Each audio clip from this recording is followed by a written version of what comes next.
আবারও সন্দেশখালীর খবর। অগ্নিগর্ভ সন্দেশখালীতে রাজনীতির আঁচ ক্রমশ সুর চড়াচ্ছে বিজেপি। আজ সন্দেশখালী যাচ্ছে বিজেপির প্রতিনিধি দল। বিজেপি নেত্রী অর্চনা মজুমদারের নেতৃত্বে সন্দেশখালী থানা ঘেরাও কর্মসূচি রয়েছে আজ। সন্দেশখালী ইস্যুতে আজ রাজভবনে দরবার করবে বিজেপি। তার আগে এই মুহূর্তের ছবিটা দেখুন। এই মুহূর্তে কিছুক্ষণ আগেও আপনাদেরকে আমরা দেখাচ্ছিলাম সন্দেশখালীতে এই মুহূর্তে পুলিশে 6 লাখ উচ্চপদস্থ আধিকারিক থেকে শুরু করে রীতিমতো ফোর্স নামানো হয়েছে এবং এই মুহূর্তে গোটা এলাকা ঘিরে ফেলেছে পুলিশ।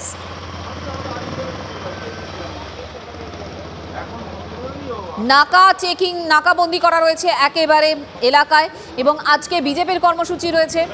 বিজেপি নেত্রী অর্চনা মজুমদারের নেতৃত্বে সন্দেশখালী থানা ঘেরাওয়ের কর্মসূচি রয়েছে। প্রদীপ্ত কান্তি ঘোষ আমাদের প্রতিনিধি আমাদের সঙ্গে রয়েছেন। প্রদীপ্ত, এই যে বিজেপির কর্মসূচি রয়েছে এই মুহূর্তে আমরা জানি সন্দেশখালীতে 144 ধারা যা লাগু করা রয়েছে, সেক্ষেত্রে তারা কিভাবে এগোবেন, কখন যাবেন, তারা কতজন যাবেন, কি জানতে পারছো? দেখো, বিজেপির যে প্রতিনিধি দল সেই প্রতিনিধি দলকে নেতৃত্ব দেবেন রাজ্য সহ সভাপতি সঞ্জয় সিং। আর তাদের বসিরহাট জোনের দায়িত্বে থাকা কৃষ্ণেন্দু মুখার্জি, অর্চনা মজুমদারদের নেতৃত্বে বিজেপির একটা প্রতিনিধি দল তারা সরাসরি সন্দেশখালী থানায় যাবেন এবং তাদের মূল বক্তব্য, যে সমস্ত আন্দোলনকারীরা আন্দোলন করছেন তাদেরকে ভুয়ো মামলা দেওয়া হচ্ছে, মিথ্যা মামলা দেওয়া হচ্ছে। যদি পুলিশ কোথাও তাদেরকে আটকায় তাহলে সেখানেই তারা বসে পড়বেন, এরকমটাই এখনো পর্যন্ত তারা স্থির করেছেন।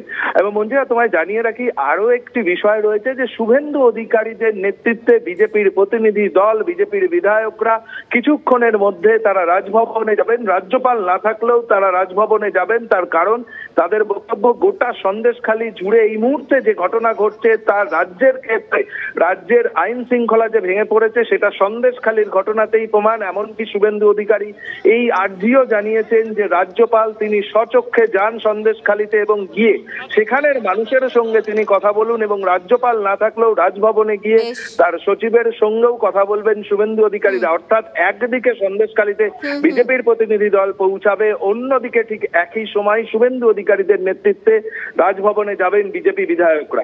নজর থাকবে আমাদের প্রদীপ্ত। আপাতত ধন্যবাদ। পরের খবর, 4% ডিএ বৃদ্ধিতে অতি উৎসাহী হয়ে মুখ্যমন্ত্রী মমতা বন্দ্যোপাধ্যায়ের উদ্দেশ্যে লাল সালাম স্লোগান।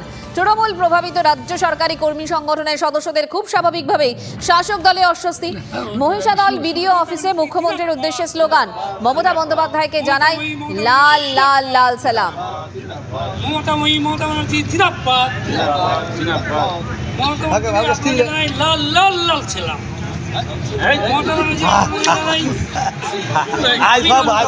থমথমে সন্দেশখালীতে প্রচুর পুলিশ ফোর্স আপনাদেরকে আমরা দেখিয়েছি এর আগে। আর বিজেপির যেরকম কর্মসূচি ছিল সেই বিজেপির প্রতিনিধিদের আটকে দেওয়া হলো সন্দেশখালীতে। 144 ধারাও সেখানে জারি রয়েছে, সে কারণেই এই বাধা। দীক্ষা ভুইয়া আমাদের সঙ্গে রয়েছেন, আমাদের প্রতিনিধি জানাবেন। দীক্ষা, কি চলছে এখন?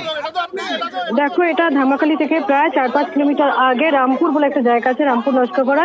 সেইখানে বিজেপির যারা প্রতিনিধি দল অর্চনা মজুমদার, ডক্টর অর্চনা মজুমদারের নেতৃত্বে 4-5 জনের প্রতিনিধি দল তারা এখানে এসেছেন। তারা সন্দেশখালী থানায় যেতে চান কারণ তাদের যে বিজেপি কর্মী তার বাড়ি ভাঙচুর রয়েছে সেই কারণে।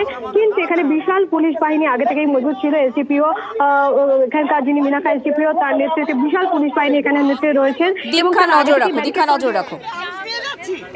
আপনার 144 এর মধ্যে যেটা আছে সেটাই করুন না। আমরা 4 জন যাব না, তো 4 জন এলাও আছে, তো 4 জন 5 জন এলাও আছে, তো আমার সঙ্গে আপনারা চলুন, বলুন আমাদের সঙ্গে আপনারা চলুন।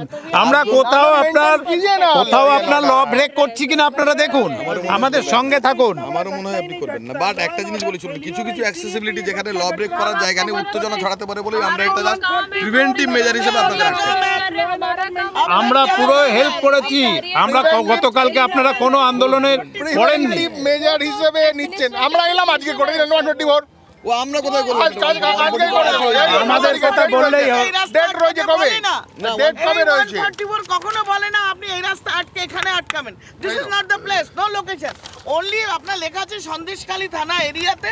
হ্যাঁ, we are going to police station. আমরা কেউ 5 জনের বেশি যাচ্ছি না। আপনি বেআইনি ভাবে আটকাচ্ছেন।